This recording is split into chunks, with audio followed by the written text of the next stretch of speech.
Russ Niles reporting for AvWeb live from the cockpit of the most beautiful airplane on the field. Don't argue with me, you're wrong. The Lockheed Super Constellation Bataan is on Boeing Plaza. It is a beautifully restored Super Constellation. Was operated as the personal airplane for General Douglas MacArthur during the Second World War and afterwards. Just oozing with history, and it's such a great honor to be able to be on board this airplane. And it's truly a great honor to be in the presence of one of the greatest pilots in the world. Steve Hinton, you fly the Super Connie. Tell us all about it. Well, I hate to correct you, but it's not a Super Connie. It's not. It's a Connie, but it's it a is Connie. Super. Okay. Okay. Yeah, this is just what they call a baby Connie. Ah. Yeah, this is the like a 749. It's an Air Force C-121A, and built 1948. And like you mentioned, saw service with as General MacArthur's transportation, and it traveled all the South Pacific multiple times. After his tour of duty, he was retired from position, or as history books tell us, he was fired. It still remained in service and flew who's who. If you read the logbook, all the generals that you've heard about in history. This was one of the Pacific airplanes that flew them here and there and wherever. And pretty honored to be able to have it. The airplane, after its military tour, so to speak, it went to NASA.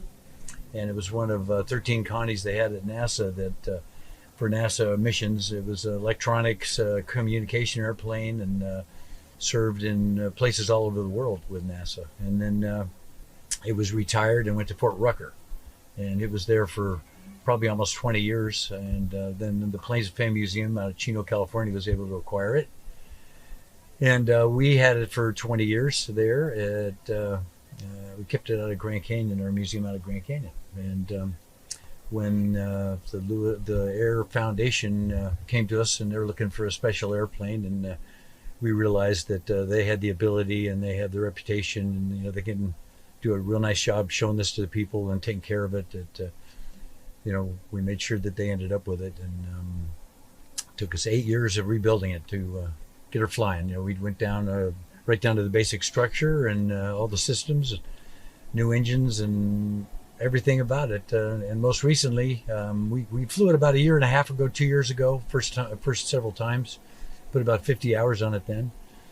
And then it just came out of the interior. So as you walk through it and notice the interior, it's very custom, but it's very period, and sticks with the patina, so to speak, of this airplane. So really proud of the airplane, and I think it's going to be available in many air shows for people to enjoy. So the numbers change from time to time, but this is one of either 2 or 3 flyable Connies in the world, correct?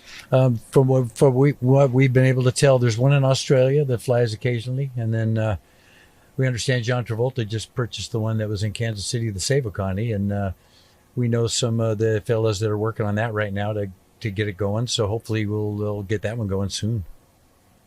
Okay, well, speaking of flying, what's it like to fly? Well, I don't have a lot. Run us through all the controls and stuff like that. I don't have a lot of experience with big airplanes like this one, but I just tell everybody it flies like a big boat. It's smooth and nice and quiet and fast for what it is. I mean, it cruises at 300 miles an hour. Really, it's it carries 5,900 gallons of gas. If you want to fill it up, it'll go a long way. It's quiet and smooth and comfortable.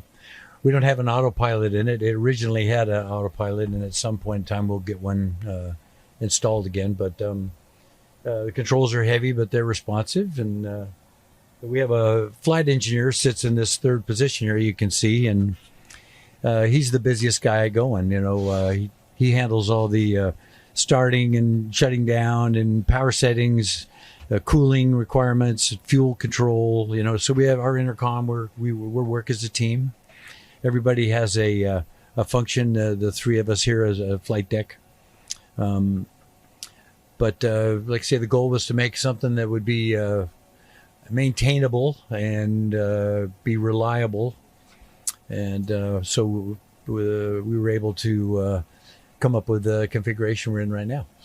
So how faithful is this to the original? It looks all so crisp and pristine and well put together. Is this how they came out of the factory? Well, they're different colors. We tried to stay with the idea, try to make it simple and easy to maintain. But yeah, that's pretty much it. The Flanager has a small area. He's got circuit breakers and switches, and we've added a few things here and there, but that's just basically it. Yeah. So, flight engineer starts up. Give us an idea of the of taxi and run up and all of the processes that you go through. How long is the checklist? Well, checklist isn't that long, but it still takes 5-6 minutes to go through it, and we work as a team. Our flight engineer and co-pilot work back and forth with the checklist, and we all respond. You go through the pre-start, then the after start, before taxi, before takeoff, and then after takeoff, and then in range when you're getting near the airport to land. We brief everything in between each one of those scenarios I told you about, then pre-landing check, and then after landing check and parking check. So it sounds complicated, but it's really not. Our flight engineer, Jeff Weitzel, is retired Delta captain and has a lot of experience in these kind of planes as well too. And Stu Dawson and I both trade off flying. Stu right now is unavailable to fly right now, but he's very much he was the experienced person. He's flown a lot of different big airplanes, and Stu did all the flying initially. But it's not a difficult plane to fly. What might be considered difficult is understanding how all this stuff works. It's to you look at it at first, you go, Jesus Christ. But in my experience, for instance, the biggest thing I ever flew before this was a B-17, B-24s, those kind of planes. Most of my times though is in fighters, but we rebuilt the airplane, so I already know how this stuff works enough to understand their operation. And with studying and coaching from Stu and Jeff, we have a good combination going, and we're real happy with it.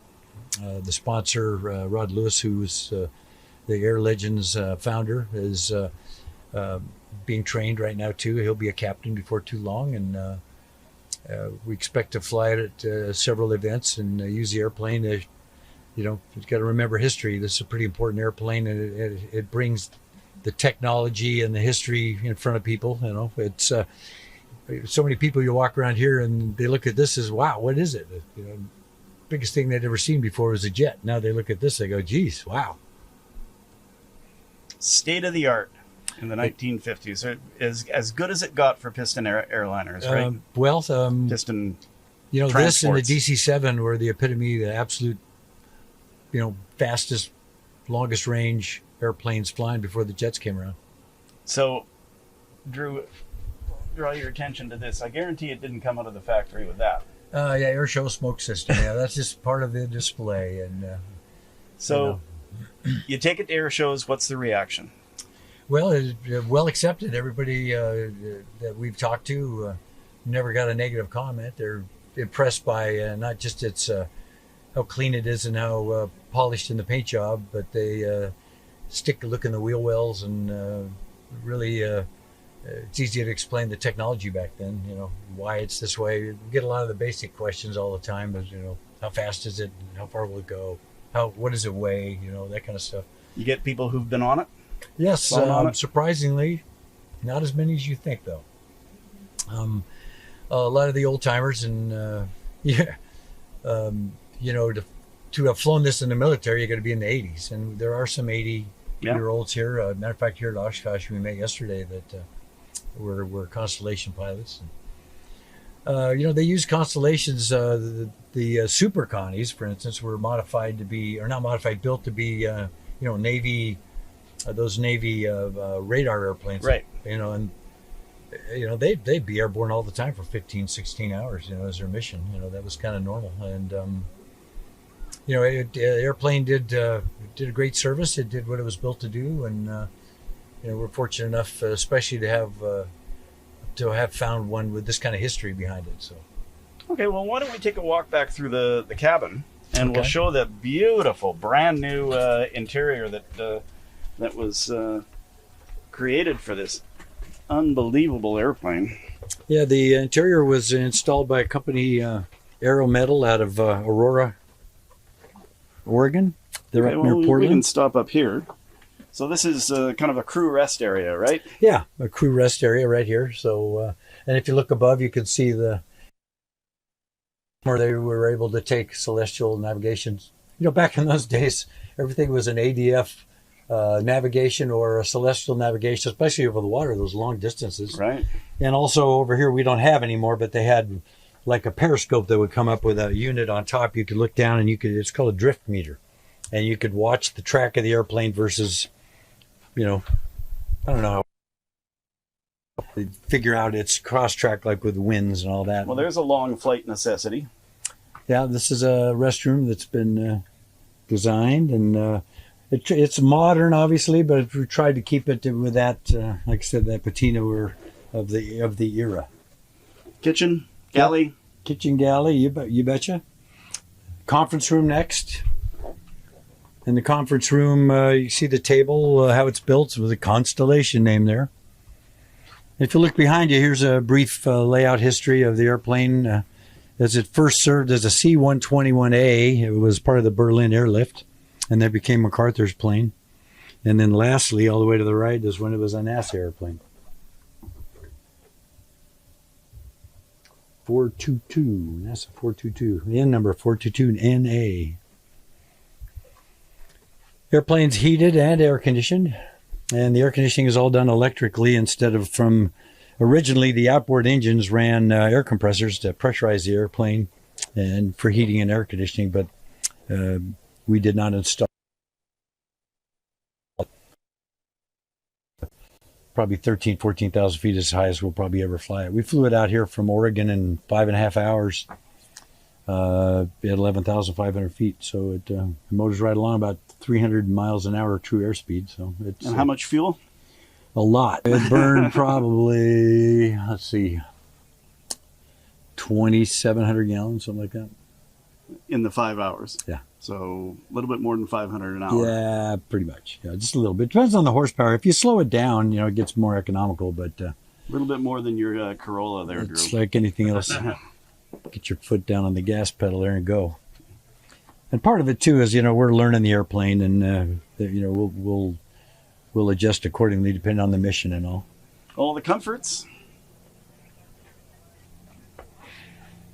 And you know, it's well insulated, and you can have a conversation back here without raising your voice. It is, I wouldn't say noisy, but it is. You know, when you got 5,000 horsepower out there and you're going 300 miles an hour, there's a lot of noise to contend with. Lastly, look at the back there. That's a rest area. And that bulkhead in the back was a pressure bulkhead, but if you had to go in the back and do any, the power unit is back there, and also if you had to do any maintenance for some reason, like a hydraulic leak in the flight controls, the flight controls are hydraulic boosted, but you could go back there and inspect it if you needed to. One of the great things about live TV is now we have to go down a set of stairs to the concrete, and I don't think there's any elegant way to do that, is there, Drew? We're just going to do it. Do it.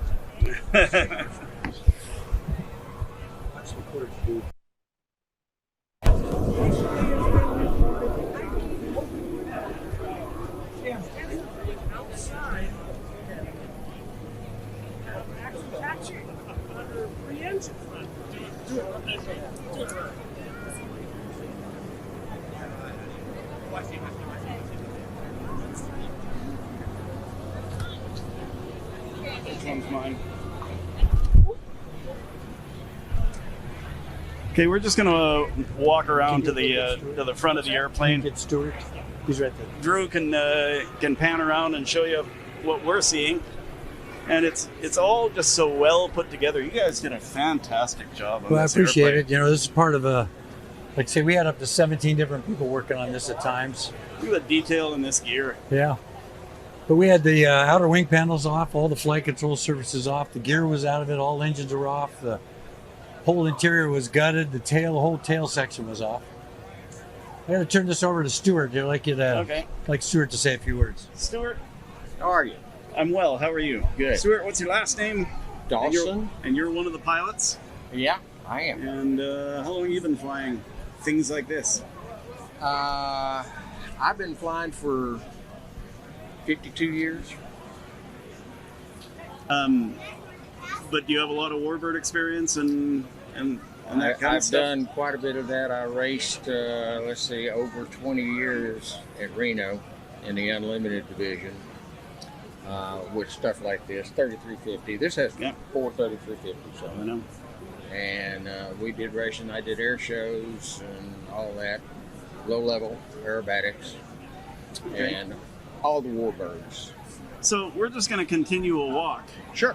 And why don't we learn a little bit about these fantastic engines? 3350s. So Curtis Wright. Curtis Wright 3350s, 18 cylinder. Yeah. So 2 banks of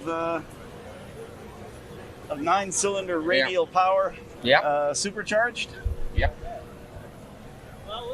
So it grabs. They have to be to make that much manifold pressure. So how many? 350 horsepower.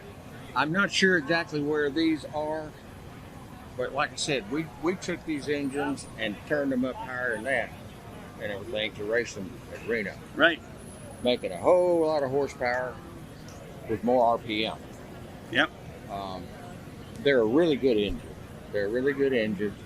It's getting harder to get parts for them and everything, but they're pretty tough. Yep. I bet they are. Are there any in the boneyards? I'm sure there's a few in there. They're getting, like I say, they're getting harder to find. But Rod has a pretty good supply of them, I think. Well, that's good. Yeah. Because we need to keep it flying for a long time, right? Gosh, I hope so. So we're gonna kind of come. Just tell us a little bit about the about operating these engines. What kind of boost do you have on them? And well, we try not to overboost and everything. We don't have the real good fuel that we need now. Right. At Reno we did, but here we don't have. So it's 100 low lead. No, we can get That's basically all you can get. Yeah. Now, it's not really 100 low lead. It's a little bit more than that, and we can pull pretty good horsepower. Okay. Well, let's go out in front so that we can show the whole airplane. Looks like we got a gap over there, Drew. Okay. And in case you haven't figured it out, Drew's the cameraman, and he's being very patient with us. But we need to get done what we're getting done. So, how's that look? All right. So, what's the main message that this airplane says to the American people? I don't know what other people think about this airplane, but since I was a kid, it was it. I couldn't agree more. My favorite airplane ever. Just the way it looks. Yeah. And the three tail and everything, and it's pretty fast. You know, we sit there and cruise, not really trying anything, at 232, 40 knots. Okay. And when you do an air show display, like are there high speed passes and that kind of thing? Do you do active air shows or is it static most of the time? It is what Rod wants to do with it. If he wants to do an air show, we will put on an air show. We don't do aerobatics with it or anything, but we can do passes with it and everything. And 300 mile an hour passes? Well, what they'll let us do there, according to the place and everything, we try to stay within our limits that are given to us. Right. But once you get it up into those speeds, is it relatively nimble to fly, or is it like driving a boat through You got boosted controls. It's nice. It's all nice. direct, right? Yeah. Direct cable controls. Well, yeah, but they're boosted. Oh, they're boosted. Yeah. Okay. And it's a great flying airplane. It's just big and it's heavy and it takes longer for it to do what it wants to do. So, it strikes me that that on the flare it would be prone to floating. Does it float, or is it? Well, does if it you're plant? too fast, it will.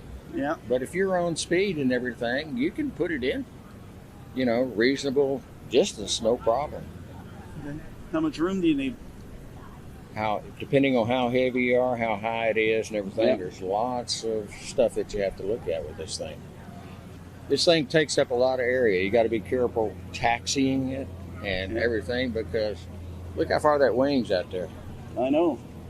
You can hit a lot of stuff with it, Get a lot of stuff with it. but it's. I have to pinch myself. It's so great to fly. When I was a kid, so to speak, this was one of the airplanes that I, loved to look at, and never thought I'd get to fly it. Well, I'm sure it's a great thing to fly. Yes, We're it just is. about done, Drew. Wrap it up now. Sorry, we're standing out on the tarmac. There's no queues. There's no producers looking at you. So I got to ask. Anyhow, I want to thank you so much for your time today. Absolutely. This is the most beautiful airplane on the field today. Anybody who's in Oshkosh, you've got to come and see it. You unfortunately won't be able to get on it like we did, but I'm here to tell you that it is the most beautiful airplane I've ever seen. Russ Niles reporting for AvWeb from EAA AirVenture 25 in Oshkosh. Thanks for watching. Thank you, sir.